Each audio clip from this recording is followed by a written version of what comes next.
that recording now? Whoops, sorry, I did that. Yes, I am gonna record on yours because I gave you all the, She changed the. whatever, as a host. So it took away my Is there a ability. clock here? Because I I'm will- gonna need to right, keep yep. track of time. Hey, Shannon, I thought about that. You get the clock and put it, like lay it on. Just someplace where it's an eye shot so I can make sure I don't run over with them.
Everyone, we're just gonna wait maybe one more minute for everyone to join.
All right, well, good afternoon, everyone. I think we'll go ahead and get started. There might be a few more people that join us, but in interest of time, we will get started. Obviously, I'm not Debbie, but maybe you guys saw her in the background. So she's standing physically, appropriately a distance away from me at the moment. So just want to thank you all for joining us. My name, if you don't know me, is Jennifer Eberline. I am with Blue Zones Project, and we are partnering with the Chamber of Commerce. So thank you to Chris Hornick, the Executive Director for the Corey Area Chamber of Commerce. And we're just going to try to maybe get together and do some quarterly well-being lunch and learns, well-being workshops to support well-being in the Corey community. So thank you for joining us today. So we're excited to be collaborating and have our first guest speaker, Debbie D'Angelo. Some of you may know her already. She is a registered nurse and a holistic health coach. And also a little side tip, she is a ballroom dance instructor and she's a very good dancer. And that's how I initially met Debbie many years ago, is through ballroom dancing. So we're excited to have her here today to talk Live Well, Feel Well is the topic. And just as a reminder, it looks like pretty much everyone is already muted. So, but if you are not, if you go ahead and mute, and Debbie will, anytime you want to jump in and ask a question, I know there's always the chat feature, but you can also unmute yourself and feel free to ask her a question. You know, if you have her flyer, hopefully in front of you, there's little segments, so I'm sure she'll stop periodically throughout her presentation also to see if anyone has any questions. But in the meantime, if you could keep yourselves on mute, and without further ado, I'll introduce Debbie D'Angelo. Thank you. Thank you, Jennifer. Hi, everybody. Although I can't really see anyone, I'm just assuming you're all there. Thank you for joining me today. This is one of my favorite topics. Of all the talks that I give, Live Well, Feel Well is ultimately my favorite. And if you do have questions as we go along, feel free to unmute as we go. You should have a handout, pretty much everything that you need to know. So you don't have to do as much writing. I try to make it pretty comprehensive. I'm pretty much just going to follow that. Let me just give one note here to check. I cannot see the clock. I'm going to try to keep on the time. I don't know how many of these tips we'll get over. Just depends on how we do and what kind of questions we have. I'll help her here. And, but I wanted you to have all of the information just so that you could read over it at home if we don't get through it. Every day we make choices, many choices that affect how we are going to feel that day, as well as our risk for chronic diseases. And you might be thinking, well, you know, what are some of those choices that I make? Well, they're things like, I've been eating 2 cookies today. I'm going to eat the entire sleeve of cookies today. Am I going to eat at least 2 servings of fruits or vegetables at each meal? Am I going to move more than I sit? Am I going to try to get 7 to 8 hours of sleep? Am I going to try to quit smoking again? Those are all things that make a difference in the way we feel, from our mood to our memory, to the way our digestion is, working that day, and any kind of digestion management, vitality, energy, the quality of our sleep. But the problem is, most of us are so busy, we have so many things going on that we don't focus on those things. So we kind of get into that. That's how we proceed, because, we kind of go on off everything else out. And we don't connect the dots between those choices and how we feel. Sometimes we know we feel lousy, but we want to feel better. But geez, what do I need to do? Or why is that occurring? And we don't really go back to some of those fundamentals and those basics. So today, what I'd like to do is give you some ideas of what you can do if you want to feel well. Because if you want to feel well, you have to live well. And the tips that I have today are pretty universal. I use them almost exclusively with my clients, because so many people have these issues that we need to address and can feel better from some of these tips. So that's how I came up with the ones that I like to. I didn't put them in any particular order, but if I had, I still would have started with the first one, because I think it is really the most important, and that is clean up your digestion. Most of the time, we think of digestion as simply being, it's kind of like a big holding area for our food. It's like this big repository in our stomach and our colon for what we eat. And although that's true, there are two other really, really vital functions of our digestive tract. First of all, it's an important part of our immune system. And nowadays, we're going to be coming into cold and flu season. We've got COVID we've been worrying about. Your immune system is just instrumental. So how is it related to your immune system? Well, 70-80% of your immune system cells are housed in your GI tract. When I say GI tract, I mean your stomach and your colon. So that has to be running smoothly, and it has to be tuned up in order for our immune system to be tuned up. Secondly, your digestive tract is actually referred to as your second brain, because 95%, most of your neurotransmitters, those brain chemicals that are responsible for mood and memory and pain management and all those other things, are actually housed in your stomach and your colon. So if you think about it, sometimes when people get stressed, they carry their stress in their stomach, and maybe they'll hurt the bowel or they're an upset stomach. It's because those brain chemicals are there, and there's a direct link between your brain and your gut. So when we clean up the digestive tract, we're doing more than just focusing on food.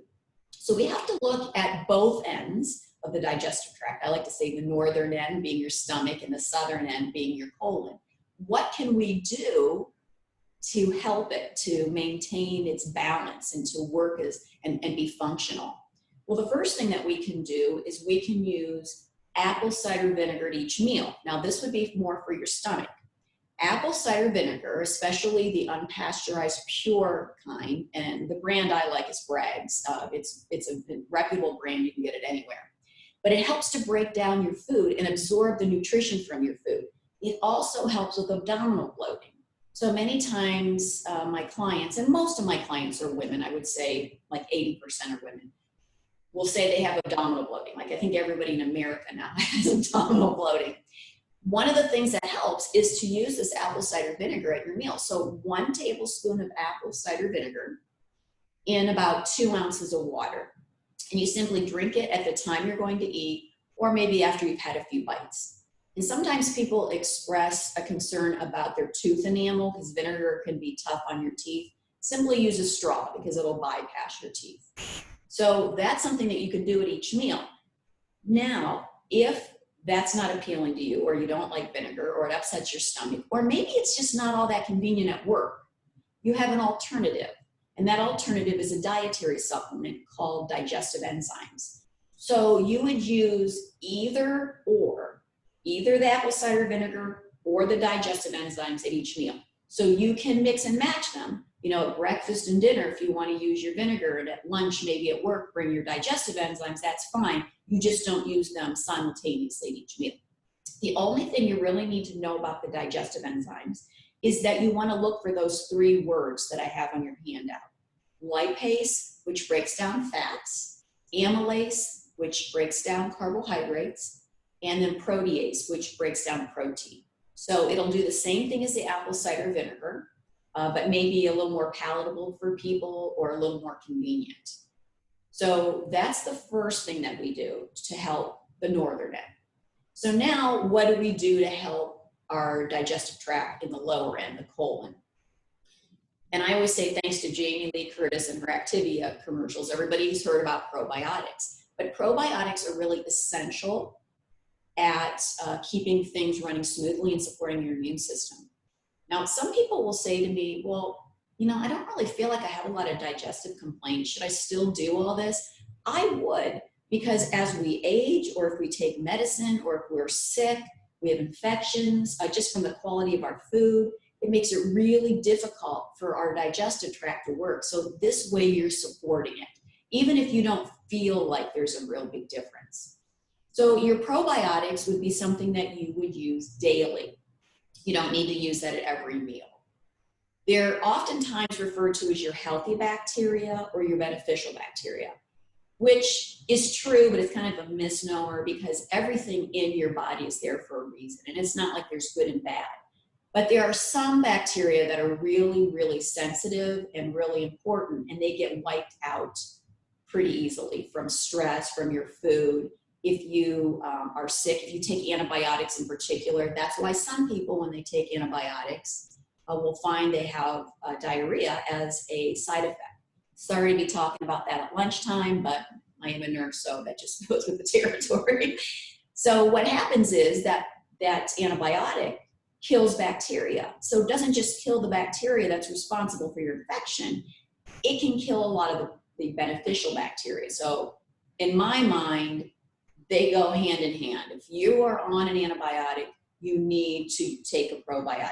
Not at the same time, because the antibiotic will kill the bacteria in the probiotic. You need to separate that by 2 to 4 hours, but you definitely need to take it when you're on an antibiotic and even for a couple weeks afterwards, just so things get rebalanced.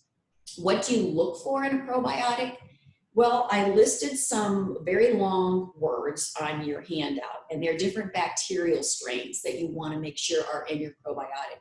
So look for one that's got multiple strains of the lactobacillus and the bifidobacterium. And you want to look for a dosage around 30 billion. And bacteria are measured in millions and billions of colony forming units. It's not milligrams or anything like that. So it sounds like a lot, but you have trillions of bacteria in your system. So 30 billion would be the dose. And you can find that in one capsule. It's not like you have to take multiple capsules for that. Even if your probiotic doesn't require refrigeration, I do normally recommend it because it just prolongs the longevity of it. So the probiotic is once a day, your digestive enzymes or your apple cider vinegar at each meal. Oftentimes people will ask me, well, you know, what brand do you recommend? It's tough to recommend a brand because sometimes companies and manufacturers will change their formulation. That's why I like to explain and educate you on what to look for. But as a general rule, my favorite and the one that I use is called Ultimate Flora. You can find it at Walmart, you can find it at health food stores, sometimes you can find it at grocery stores, you can find it on Amazon or online. But Ultimate Flora is a good one. Some other good ones are made by Garden of Life, Zenwise, Now is the brand. So there are a lot of them out there. Just make sure you evaluate it according to those multiple strains and also that dose. So that's our first tip, clean up your digestion. Does anybody have any questions right now? I want to pop in with.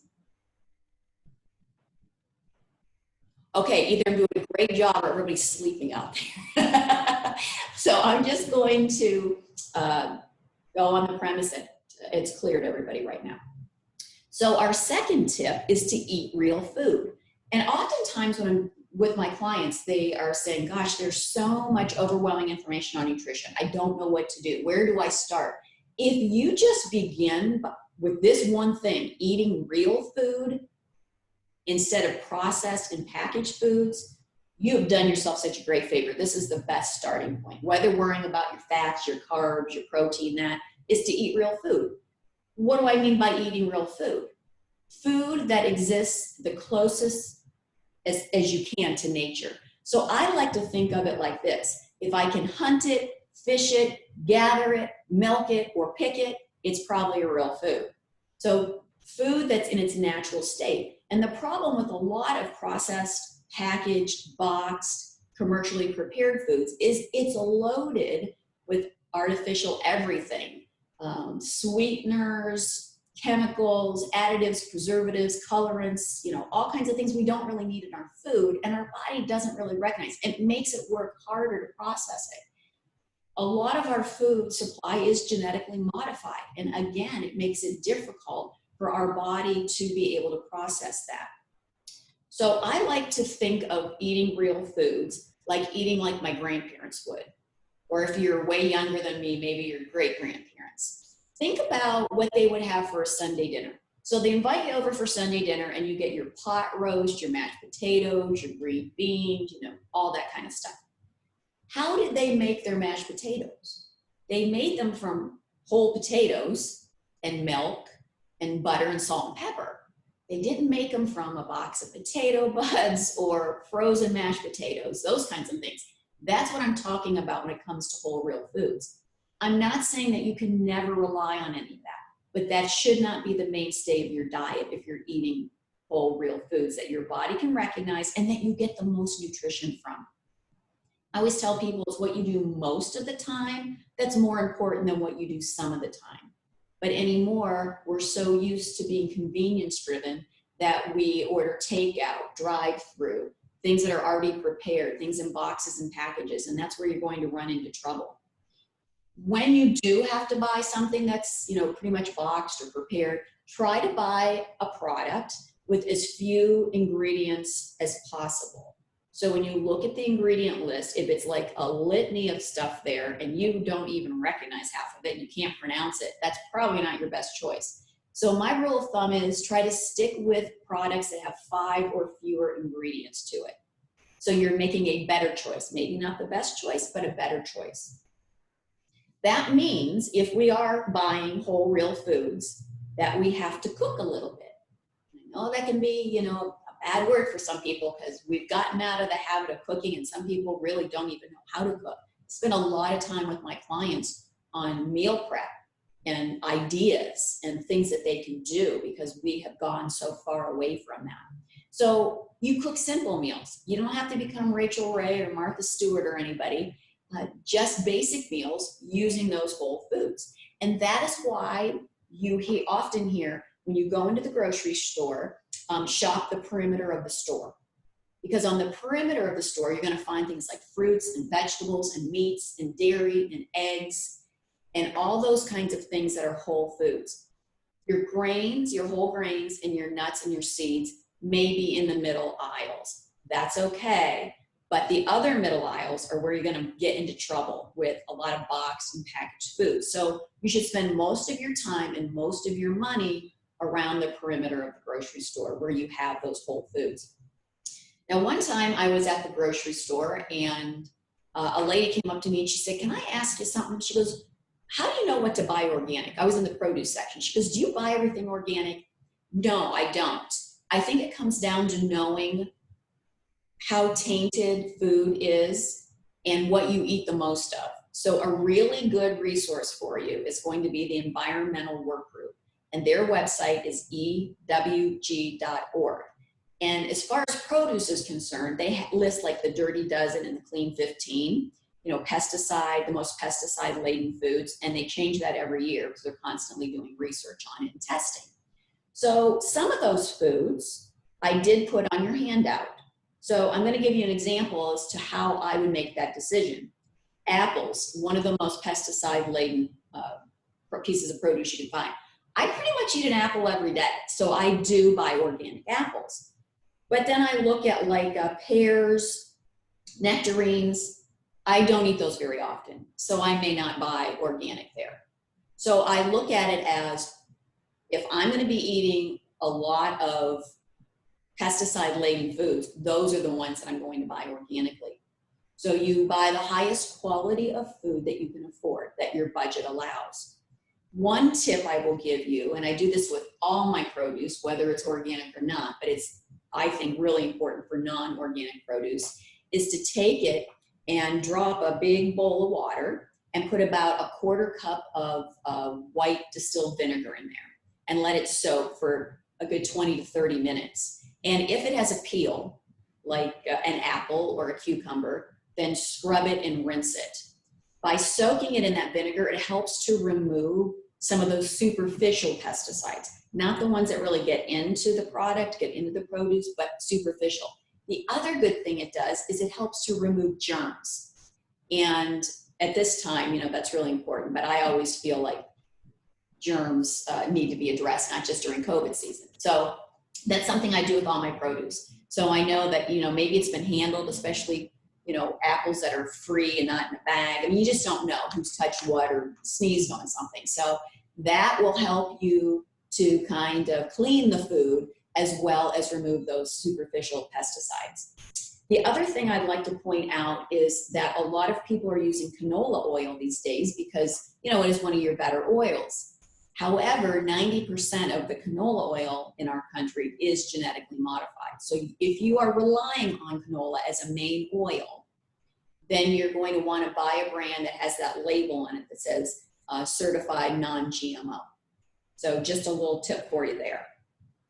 And then as far as trying to control the quality of your food and eat better, I would reserve dining out for special occasions because you have absolutely no control over food preparation or quality of food or what's in your food whenever somebody else is preparing it. So, it used to be like when I was a kid, when I was in a small town, there were no places to go eat out. But most of the time, you only heard people eat out like on their anniversary or birthdays or whatever. Nowadays, people either drive through, take out, sit down pretty much daily. And that's a little too much. And as far as disease prevention and weight control, it's way too much. So I would consider cutting back on that too.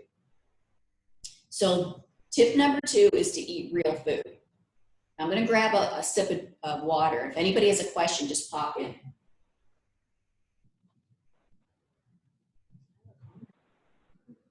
Jennifer has a comment.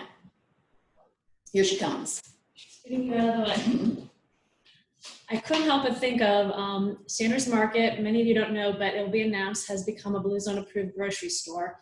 And some of the things we've done there to help make the healthy choice the easier choice to find is we have shelf talkers. So some of them stick out, it's like a little round circle, and some of them are embedded into the shelving. But what I'm getting at the back of aisle 1, so as you go down the produce aisle towards the bakery, we have what we call an information booth.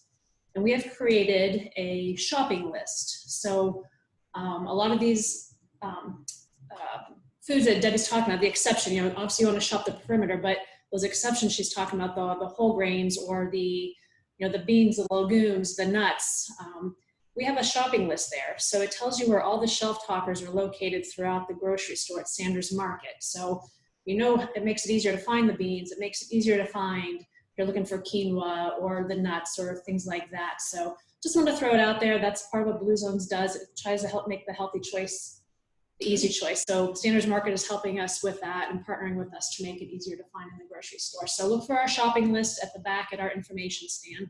Thank you. Sorry. No, that was a really pertinent commercial. I'm glad she popped in. Okay, so tip number 3, limit sugar. You probably had to figure that was going to be in there somewhere. Sugar triggers inflammation. And as we now know, inflammation is the basis of all disease, not just certain types of disease. It all starts with inflammation at the cellular level. There's a lot of sugar that's added to our food, a lot of hidden sugar. And by hidden sugar, I mean food sources that really don't taste sweet, but contain a lot of sugar. And that occurred back about the time where manufacturers started coming out with low-fat and non-fat products. Because when you remove the fat from a product, the texture changes, the taste changes. So in order to make up for that, they added more sugar, and it's just kind of snowballed. Sugar can trigger all kinds of or I shouldn't say trigger, it can contribute to all kinds of diseases, heart disease, dementia, diabetes, cancer. In fact, there are a lot of studies where they put cancer cells in a petri dish, and when they feed it a sugar solution, they just explode. They just take off and grow. So we know there is some kind of link there. We have to be concerned about the added sugar, not natural sugars that are present normally in like whole produce, like an apple or an orange, you know, whole fresh piece of produce. That's not the added sugar. Dairy, unless you're looking at something that's been defatted, or chocolate milk or something like that. Yogurt contains a lot of sugar. So you have to look at the label, the ingredient list, and if there are any words that are sugar, it might not say sugar, it say dextrose, maltodextrin, it can say a lot of different terms for sugar. So make sure you become familiar with them. Then that's added sugar, because they don't list the sugar that's naturally present in something. That's where we have to be concerned. A couple of years ago, the American Heart Association actually issued guidelines for limits on added sugar a day. And on your handout, I have them listed. For women, it's no more than 24 grams, which is 6 teaspoons of sugar. Because when you're looking at a label, I think it's easier to conceptualize teaspoons rather than grams, but it's listed in grams. And so to convert it to teaspoons, you just divide by 4. So that 24 grams comes out to 6 teaspoons for women. I don't know if there are any men listening, but it's 36 grams limit for added sugar for men a day. That's your daily limit. That would be 9 teaspoons. So if you eat a lot of packaged foods, it's going to add up quickly. If you don't, it's not going to. You'd be amazed. And that's one thing I have a lot of my clients do. Go through your cupboards and just start looking. When you're at the grocery store, maybe you pick up something and you go, wow, this bottle of ketchup has, you know, a lot of sugar in it. Look for some other brands that might have a little less. So it's about making a better choice. Studies looking at the effect that sugar has on our brain have been amazing. They've done MRIs on people consuming sugar, and they have found that the same areas of the brain that light up when people are eating sugar are the ones that light up when people are using cocaine. So it's, you know, that stimulatory kind of center of the brain, the reward center of the brain that lights up. And the problem is, just like with alcohol or drugs, you need more and more and more to satisfy you over time. So it does, in a way, become like an addiction. Just to give you an example of how much sugar is in foods that we don't really even look at, I'd like to list for you a couple of things that have the 6 teaspoons of sugar. Now remember, that added sugar is the woman's limit for the day. So when you go to a restaurant, you have a salad, and sometimes you can ask for the dressing on the side, and they give you that little plastic cup of, doesn't look like very much, that little plastic cup of dressing. If you get some like fat-free raspberry vinaigrette in that little side cup, that contains your 6 teaspoon limit right there. 1 cup of canned tomato soup will have 6 teaspoons in it. 3/4 of a cup of baked beans, lots of sugar in baked beans. 1/2 cup of spaghetti sauce that comes from a jar. Again, I'm not saying you have to make your own spaghetti sauce, but start looking at other brands, or even in the same brand, other flavors that use less sugar. And by the way, really, spaghetti sauce isn't that hard to make. So a marinara is quick, and you don't have to add any sugar to it. When you eat yogurt, like the kind that has the fruit in it, the fruit's normally fruit juice or jam. The little 6-ounce cup of strawberry has 7 teaspoons or more of added sugar. Kids cereals. This one's mind-blowing. If a child ate just 1 bowl of a typical kid's cereal a day over the course of a year, just from that cereal, he would have consumed 10 pounds of sugar. And then the one that everybody hates to hear during the summer, McDonald's sweet tea, because everybody likes that large 99-cent, you know, McDonald's sweet tea, 14 teaspoons of sugar. Now I ask you, if you were making your own tea at home, even if you added sugar, would you add 14 teaspoons? I really don't think so. So that stuff adds up. And sometimes you wonder, how did they get all that in there? Like, what are they doing to that food? But the goal is to make it as palatable and as tasty as possible. So that's how much sugar is in a lot of these foods. So what can we do?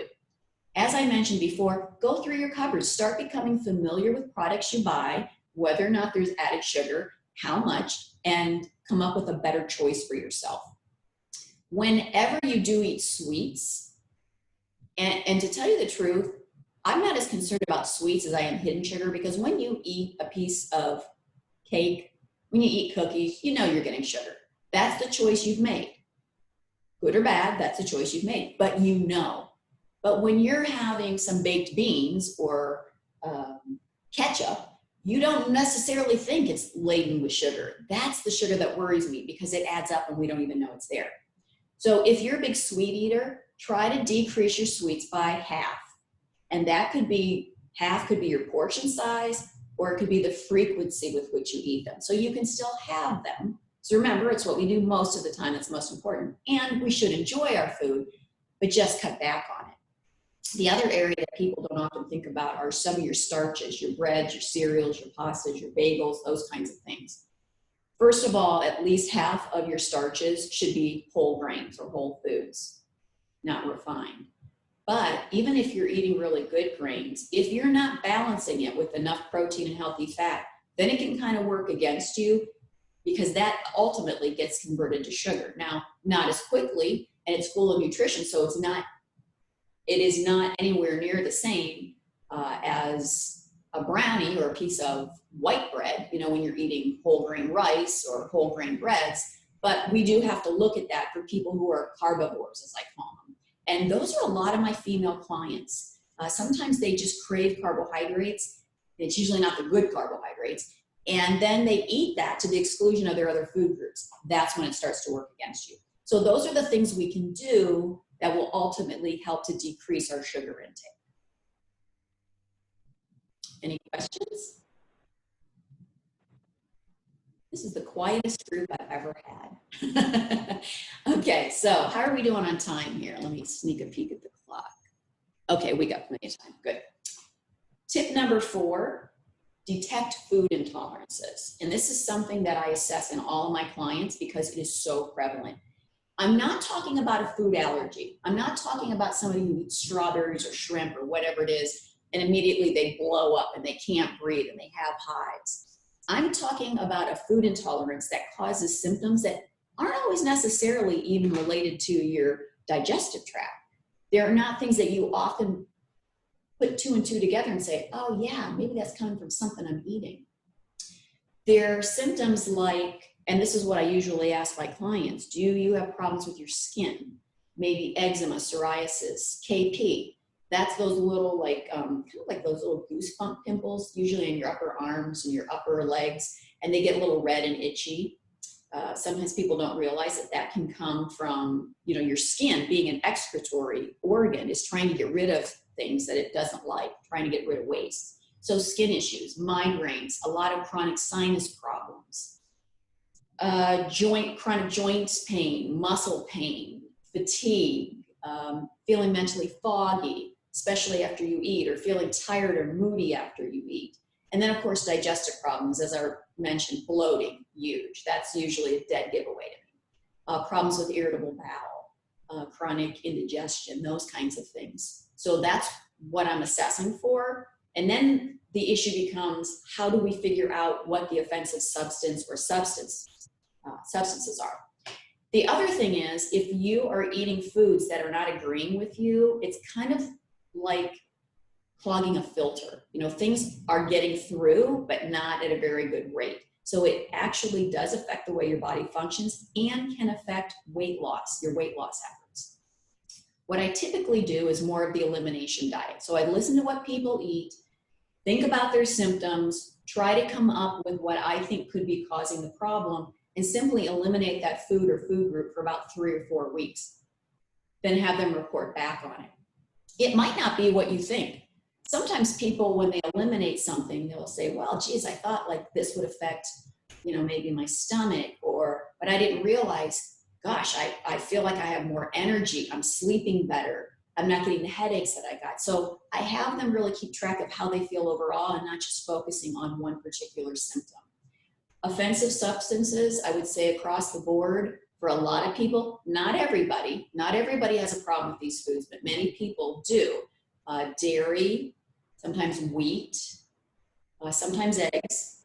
And then there are just fluky things. Like I had one woman that we eliminated, she had a lot of food intolerances, but she continued to have really itchy ears even after we eliminated a lot of her offensive substances.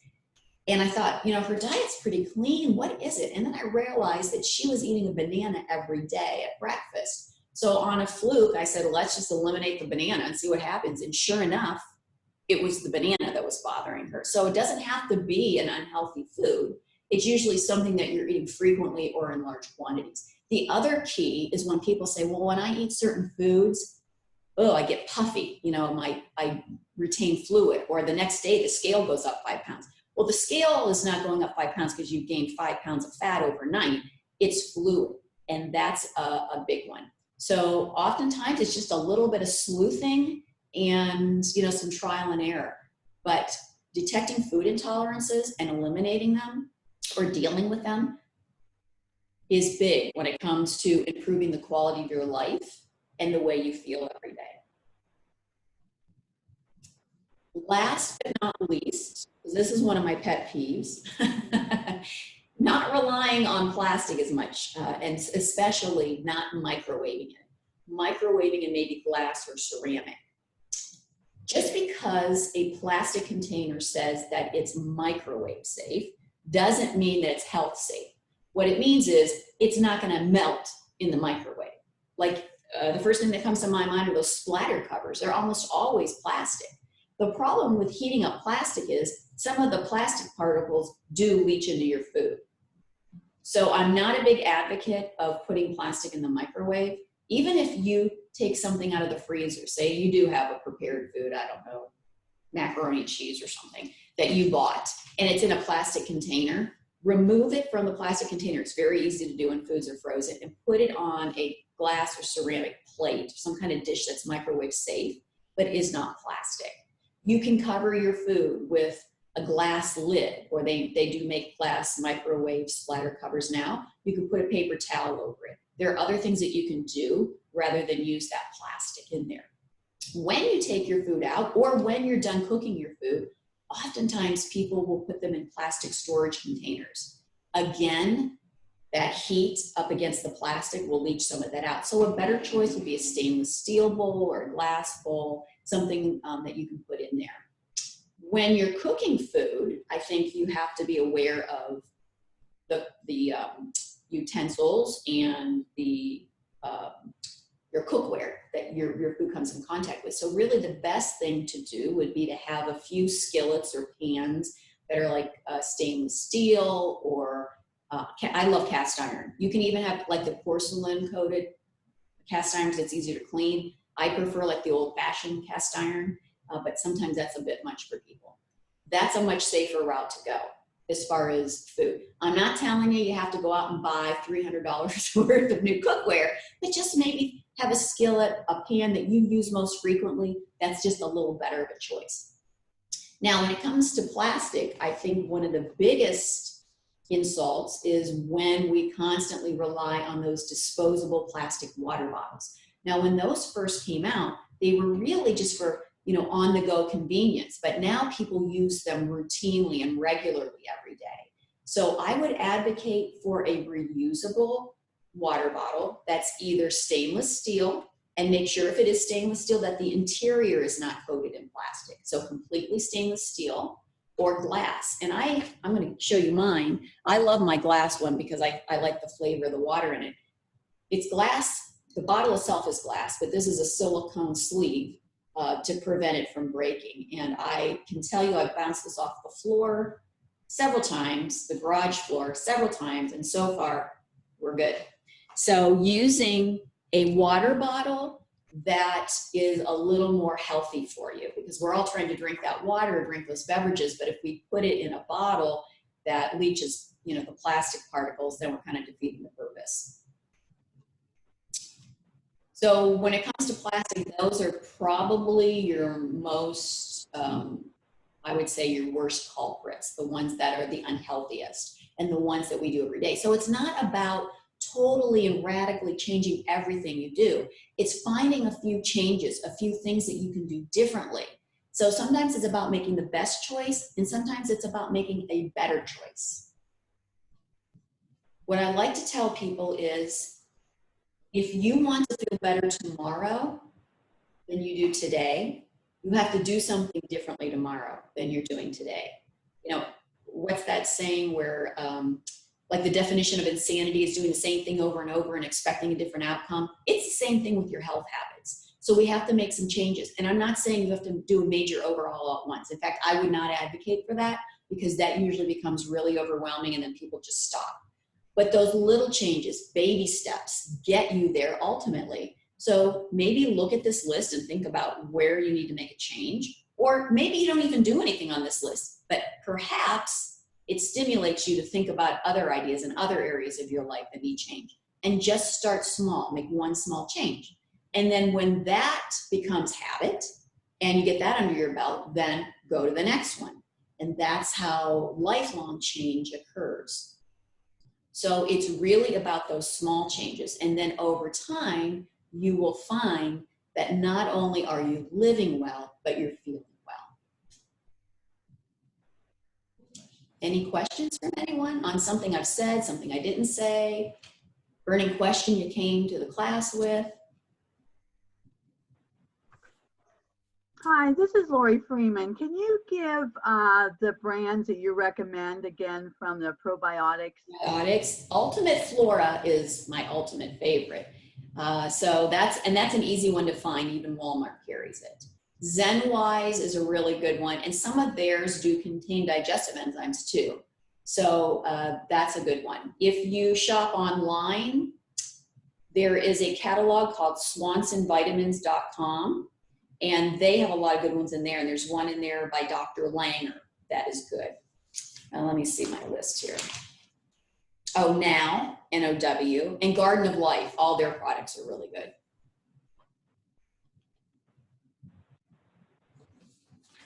Thank you. Thank you. You're welcome. Now, I think I put my email on your handout. So if later you have a question, just shoot me an email, remind me that you were here present at this talk, and I'll get back with you. Otherwise, thank you for the invite. I love it here. I love my friend Jen. She's doing a great job. I truly believe in Blue Zones. And if you're looking for recipes for healthier eating, the Blue Zones Kitchen book, is that what it's called? The Blue Zones Kitchen? Yeah, I have that book. I love it. That would be a good resource for you. Bye, everyone. And I'll jump on to another resource. If you just go to bluezones.com, there's a little recipe button at the top center you can always click on. But I want to also just come say thank you also, and thank Debbie for presenting. I hope you all learned something. And again, Chris Hornick, Executive Director at the Chamber of Commerce, and Blue Zones Project are collaborating together to support well-being. So if you have any topic ideas that you would love for us to bring to you, please either let myself or Chris know, and we'll work on it and bring you that topic. So thanks again, and hope you enjoy the sunshine and the rest of your day. Thanks so much.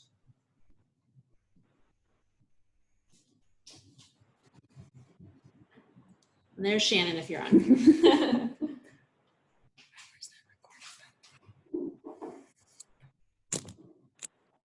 Okay, and now you can end.